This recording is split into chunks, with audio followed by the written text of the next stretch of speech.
Welcome to our Modern Miracles gathering. It is so delightful to join with you all. My name is Reverend Lisa Windsor, and a very warm welcome if you are new here. I always encourage people to come and have an experience. Come into these spaces, have an experience. And it's kind of sweet these days because we can listen to recordings, but there's also that kind of deeper experience of showing up live. And if we're able to do so, it can be such a treat and such a gift. So welcome to everyone. We are starting this month on the theme of tolerance. It is, I think, the third characteristic in the 10 characteristics of God's teachers in the Manual for Teachers. So that's going to be our theme for the month. Very interesting. Not something that I have focused on or talked about in relation to the idea or word tolerance before. So this should be kind of fun. Oh, it's so sweet to be together. I think that's the first thing. We come together, and this is already the gift.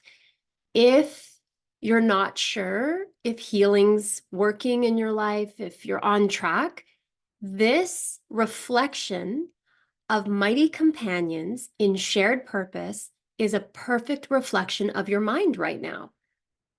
You're on track. You couldn't be off-roading at this point with the ego and actually be here with this very clear reflection of love and support and unity. So here we are. We're already like 100 steps ahead of where we thought. Haven't even heard anything yet. Just remember that what I love about Modern Miracles is that we are all practicing experiential healing, which means, and I was saying this coming through the prayer, we come in plugging into our source. We come in with that inner ear activated, with our inner vision activated, our intuitive channels open. We are really listening deeply. This Holy Spirit and Jesus are in every mind, working to the highest maximum potential for our healing tonight. And we are so worthy of the answer with a capital A. The answer is always given in a way that we will understand. Okay? So, yeah, this has been kind of an interesting assignment. So I think I've shared this, but a couple of months ago, we're joining with the leadership team, and we came to clarity that over the next 10 months, so through until December, we were going to use the themes of the 10 characteristics of God's teachers, which is quite wonderful because I speak of many of the characteristics often. They're highlighted as things come through. But I have to admit that, which is so funny, tolerance, I've kind of always skipped over because I never really got it. It was just like this tolerance thing. And I don't love the word, and it's not something that I felt particularly resonant with. So the fact that I get to come and be in Jesus's classroom right with you all, and explore and expand and welcome tolerance as a characteristic of God's teachers, one of the top 10 characteristics. That's quite amazing. That's like we have some things to open to and learn. And the sweetest thing is that it's actually redefined in A Course in Miracles. And we're really, in 2 weeks from now, we're going to talk about the new definition of tolerance. That's going to be more of the theme of that talk. But I will give you a little,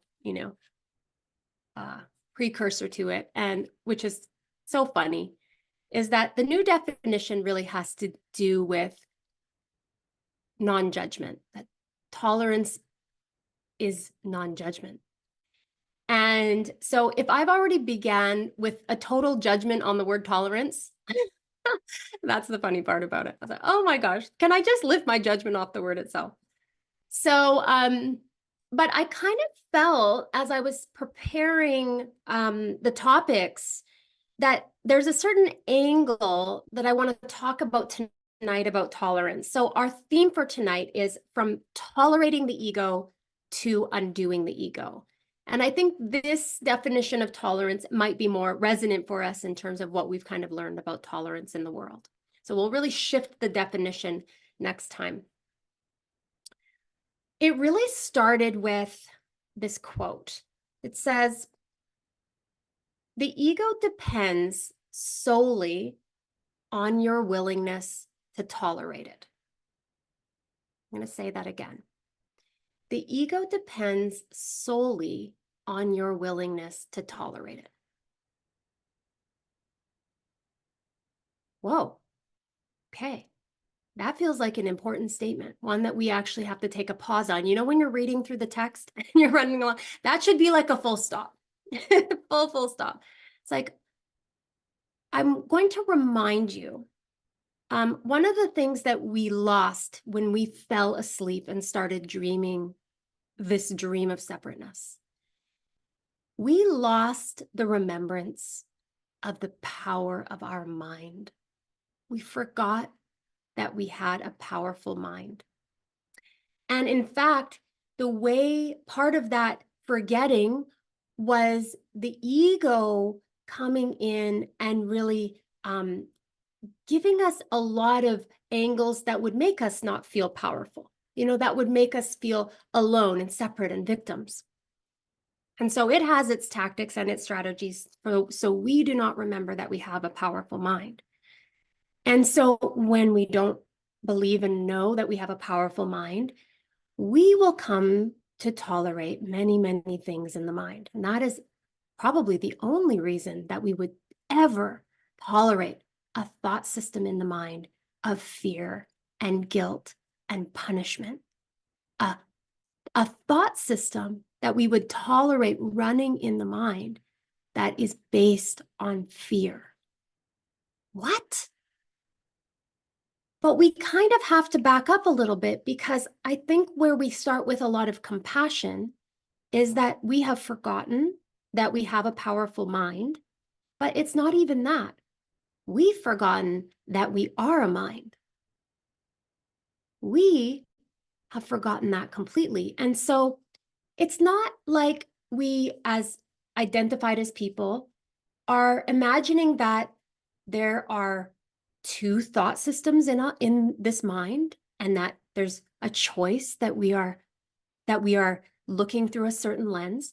That doesn't even come into play until our tolerance for the pain of this thought system gets so high that we lose the tolerance that we have for it, and we ask for help. Okay, so I'm going to read another quote because it kind of leads into what I'm saying. It says, "Tolerance for pain may be high, but it is not without limit. Eventually, everyone begins to recognize, however dimly, that there must be a better way." Okay, so that's kind of our experience as people. We get to a point where we cannot tolerate the pain, the suffering, the guilt as a person. And something in us starts to question, what is happening here? What is going on in this world? What, there's something awry, there's something off. There must be another way. There must be a better way. And that's when the answer with a capital A shows up in some kind of form for us. On some level, in some moment, we've all asked, there must be a better way. And A Course in Miracles was the form of the answer. And it showed up to remind us what we had forgotten. We had forgotten that we have a powerful mind. We forgot that we have a mind. The ego has granted us the experience of mindlessness. And A Course in Miracles comes in. Thank God for the Course. Thank God for the answer that came. How would we know otherwise that there is actually two thought systems in the mind? And it goes much further than that. We are the decision maker. We are actually in every moment the ones deciding between one thought system or the other, the thought system of the ego or the thought system of God, the thought system of fear or the thought system of love. So we start with the ego depends solely on our willingness to tolerate it. And we do tolerate it until the pain gets too high. And we don't even really know what we're tolerating. We don't know we're tolerating the ego, but we know we're tolerating a whole lot of pain and anxiety and suffering. That we know that something isn't right. We know that we can't seem to find happiness and peace. And so somewhere in that moment, and we all have our moments, some of you may even consciously remember your moment. Sometimes it's a fall on the knees moment. We say, there has to be a better way. And on some level, which is so beautiful, the miracle is that in that moment, in that sincerity, we don't answer ourselves. Because actually, it's the deepest surrender that says, and I don't know what that other way is. We're at that level. We're no longer tolerating the ego in that moment. And by not answering, we create space in the mind. There's a space, there's a moment, there's an opening. And A Course in Miracles comes in, or the message, the answer comes in. There is a better way. There is a better way, you're right. But it's radical. It's very different than you've imagined.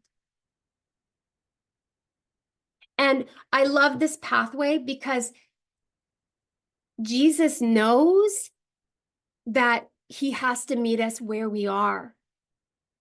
And we are so deeply identified with our personhood and with our identity to begin with. Usually, that's how it goes. That he takes us very gently, and that's our theme next month, gentleness, one day at a time, takes our hand and starts to undo this thought system of fear. But very gently, even though sometimes it doesn't feel so gentle. I can see now from where I stand that it's as gentle as it can be when you're up against a thought system of fear and terror.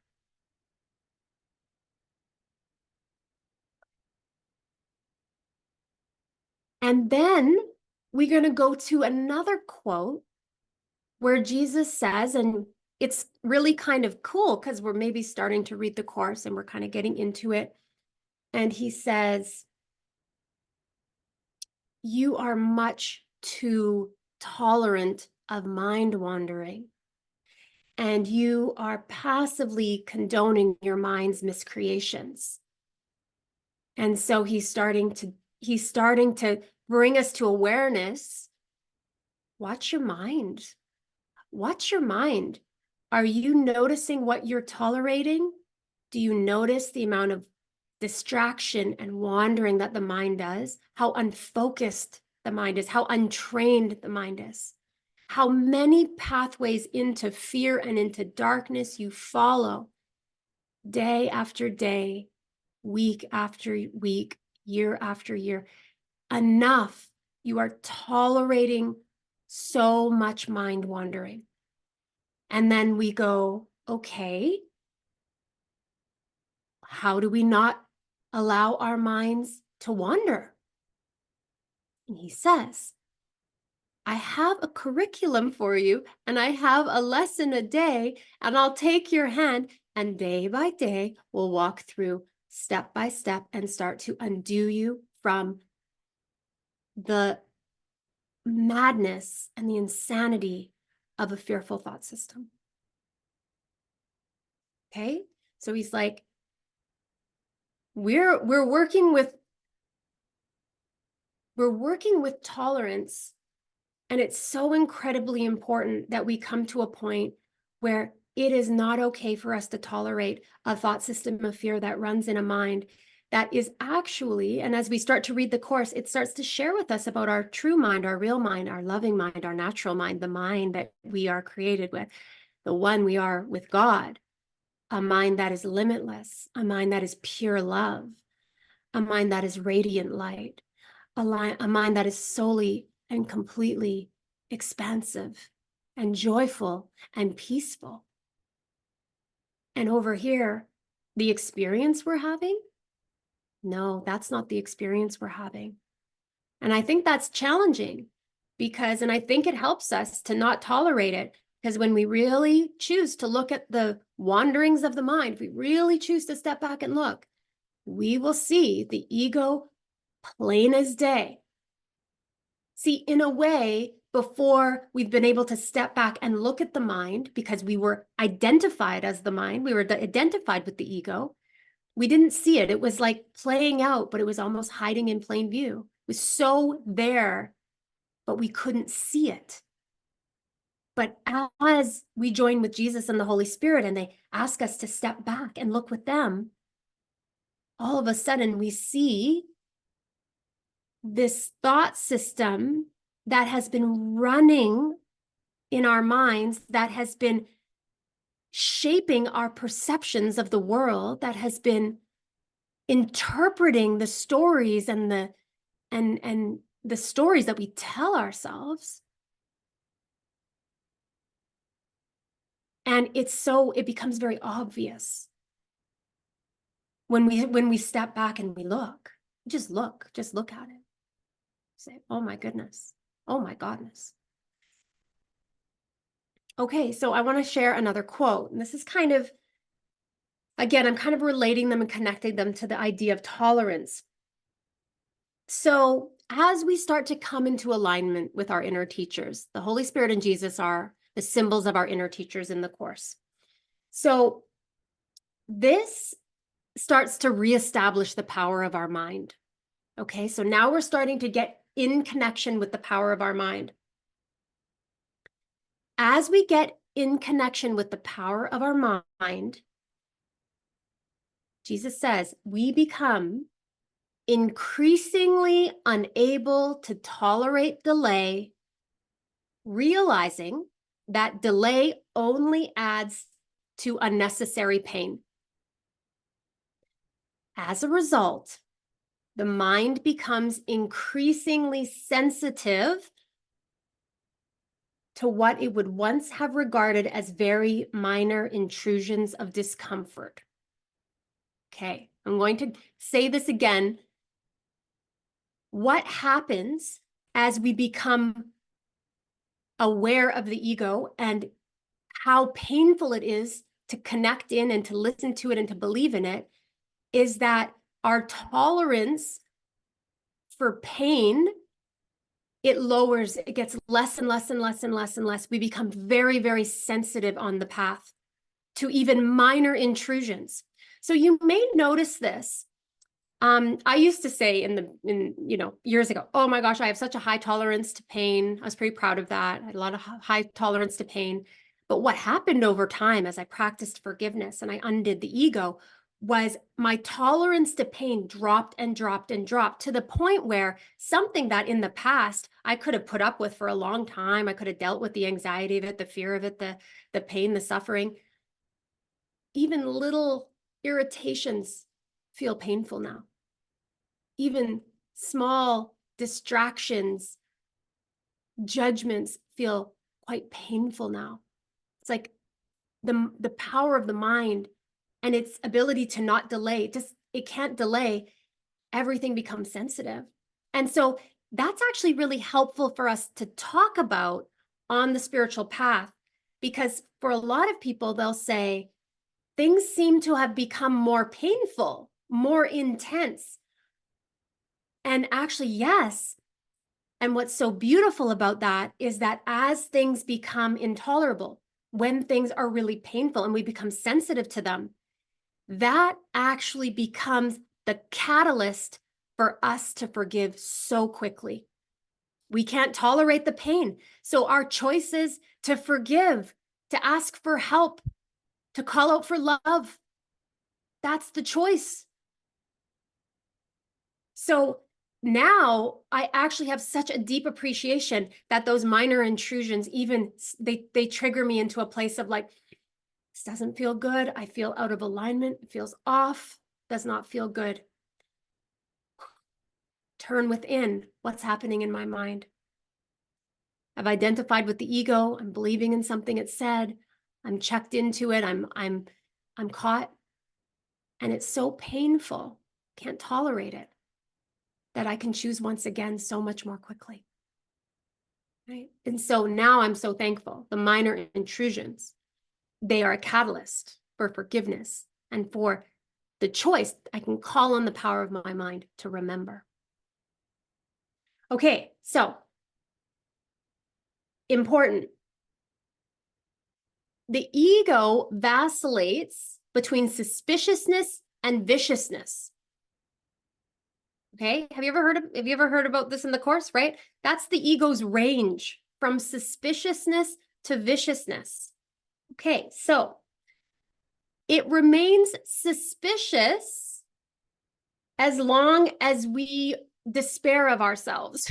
Like, you know, it's just in a suspicious state when we're in self-hatred, when we're in despair, when we're caught, when we're believing in it. Just kind of hangs out in suspiciousness. But when we stop tolerating that level of self-judgment, that level of self-abasement, that level of self-punishment, the ego shifts to viciousness. That's what it does. It shifts to viciousness because, and so I think maybe Jesus is really trying to highlight on some level. He's saying, hold steady in this incredible turn that you're making in your mind from fear to love, because the ego is not just gonna, okay, give up. You know, it's just not, oh yeah, no problem. Instead, as we start to shift towards our love and we're moving our allegiance away, it gets vicious. Because for the ego to exist, it has to maintain our allegiance. It doesn't exist without the power of our mind believing in it. It will literally dissolve and disappear. It's the only thing that keeps it going is our belief in it, our mind's investment in it. And so, of course, it's going to turn up the volume when we start to become disinterested in that direction. We start to turn away. And it gets very vicious and it gets very threatening. And we're so blessed because we have Jesus and we have the Holy Spirit, these safeguards in the mind that remind us these are just attack thoughts. They're just ego attack thoughts that can be forgiven the same as anything else. And we have each other to come into these safe spaces and to express some of the fears and the attack thoughts that are coming into the mind so that we can be reminded it's the ego's attempt to hold you in fear. It's the ego's attempt to hold you in grievances. Of course, it's going to attempt that. That's the only way it exists. But it really can't stop you from changing your mind. It can threaten you. It can throw all the threats your way, but it can't stop us. And so this is why there's a huge amount of support, spiritual support, inner support, and outer support of reinforcement that we are safe to let it go, that we are safe to turn away, but it's noisy. So here's another thing where the ego, what it can't tolerate. It can't tolerate us turning away from it, so it gets vicious. It also can't tolerate us letting go of the past. The ego lives in future past thinking. It does not exist in presence. When we come into presence with Jesus and Holy Spirit and that life, the gifts of God, the connection, the truth of who we are, the ego is not located there. So the ego cannot handle our forgiveness of the past. It needs to hold the image of the past. What it seems to do is cover the present moment with images of the past. That's its attempt to do so. There's a quote here. It says, now has no meaning to the ego. The present merely reminds it of past hurts and it reacts to the present as if it were the past. The ego cannot tolerate release from the past. And although the past is over, the ego tries to preserve its image by responding as if it were present. What that means is that when we're caught in the ego and we're caught in something of the past, we're caught now. We're caught now. It covers over our awareness of God. And that's exactly what the ego needs to do. It needs to continuously convince us that we are not present and God is not here, but that we are caught in past images, in future fears, that our mind is distracted with these things, that to survive, we have to keep and hold and think in these ways. And it cannot tolerate us forgiving and letting it go. So again, I think that comes back to the last quote, and it says, just watch as you start to lift and let go of the images from the past, of your past memories, and you start to say, Holy Spirit and Jesus, I'm not going to hold on to these grievances from the past anymore. I'm bringing them to you. I'm lifting them to you. I'm asking, can you show me another way to see? And as we start to clear out those past images and those past memories, the ego doesn't just hang out and sit by. No, it shifts into viciousness, doing everything it can to hold us in our judgment and our grievances. Right? That's what it's doing. But it doesn't matter because, in essence, the ego is nothing. It only holds power if we give it power. It only holds any kind of viability if we give it our vitality, if we give it the life force of our mind. And so, I just keep coming back to this idea, like when I was saying, like, how we're going to talk about gentleness next month. But the idea is that we experience a lot of threat and a lot of fear because the ego can't tolerate us letting go of it and turning away from it. But then we're in this deep conflict because we can't tolerate holding on to it. And in the picture, we are what is real and true. We are the mind that is powerful. And we ultimately will choose and side with love. That's the inevitable truth.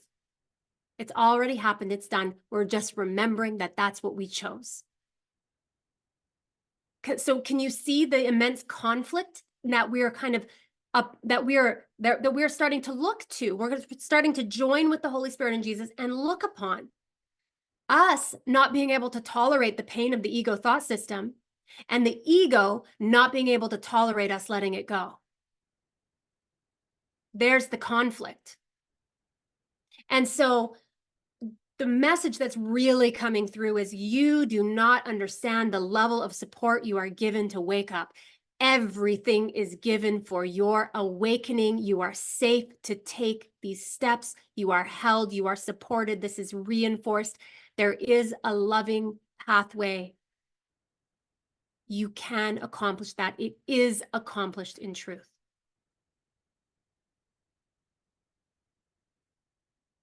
So that brings me just to the last kind of little tidbit. Me and I think where's Cindy? Yes, Cindy, we're having a conversation earlier this week kind of about the phases of awakening. And she was describing kind of 4 phases of awakening. And there's the part where we ask for help. We realize that there's that kind of beginning part where we're like, we're back in that there has to be a better way. Like the tolerance for pain it's too much. There has to be a better way. So in a way, there's an asking for help. And then there's a recognition that help shows up. And this is, it shows up in so many different forms, but we recognize it. It shows up in A Course in Miracles. That's a very direct form. It shows up in a person sharing a message. It shows up in a sign we see. It shows up in a dream we have. It shows up, it shows up, it shows up, it shows up every day. Every single day, the help shows up that we need for our highest path. But the third phase, you have to do the work. You have to do the work. You can't bypass the work that needs to be done. Our talk tonight is about from tolerating the ego to undoing the ego. A Course in Miracles is a systematic approach to undoing the ego thought system. It is a technology for undoing the ego thought system. We are given teachers, we are given lessons, we are given context in a text for a theoretical foundation. We are given a manual for teachers, the questions and answers that we'll have along the way. We are given mighty companions to walk with. We are given everything we need for the undoing of the ego, but we have to show up. Nobody can enter our mind, not Jesus, Holy Spirit, or the ego, or any person can come into our mind and make the decision for us. The last chapter in A Course in Miracles is choose once again. That is the decision. And what's so beautiful and what's been really highlighted tonight is that when we realize that we can't tolerate the pain, the suffering, what comes to light is a choice we didn't see that we had. We didn't know that we had a choice between fear and love. We didn't know that there was an ego and a Holy Spirit and that we could choose a teacher that would guide us to pain or to peace. We didn't know, but we do know now. And so now the work begins. We have the help around us. We've asked for the help. It's come in. It's here. It will not stop. The help will continue. Everything we need will continue to show up. But we have to be willing participants. We have to embrace the power of our mind, the power of our decision. And we have to commit to it. Right? That's why Jesus says you're much too tolerant of mind wandering. Right? You're much too tolerant of just letting the mind vacillate between the thought systems. There's a lot of vacillation in the beginning. That's part of it.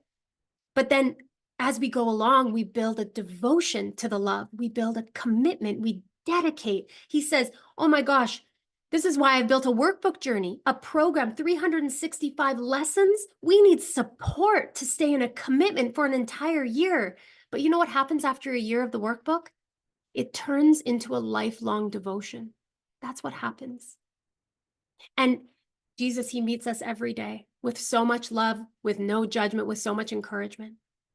He knows the power of our mind to make the commitment. He knows.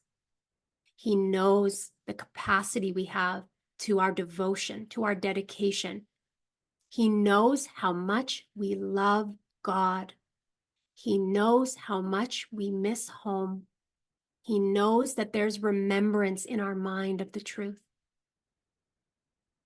He found it for himself in his own journey. He accepted the atonement. He corrected his mind. He showed up willingly in his life. And he led the way. And now he's with us all. He's got our hand.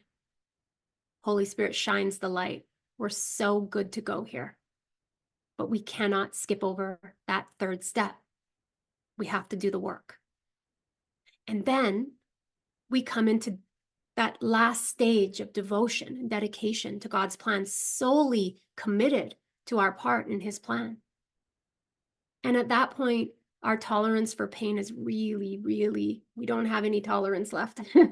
But that's so beautiful because our mind is clean and clear, and forgiveness is easy. It's a habit. It's natural. That's where we get to. Okay. Thank you for just being the best listeners.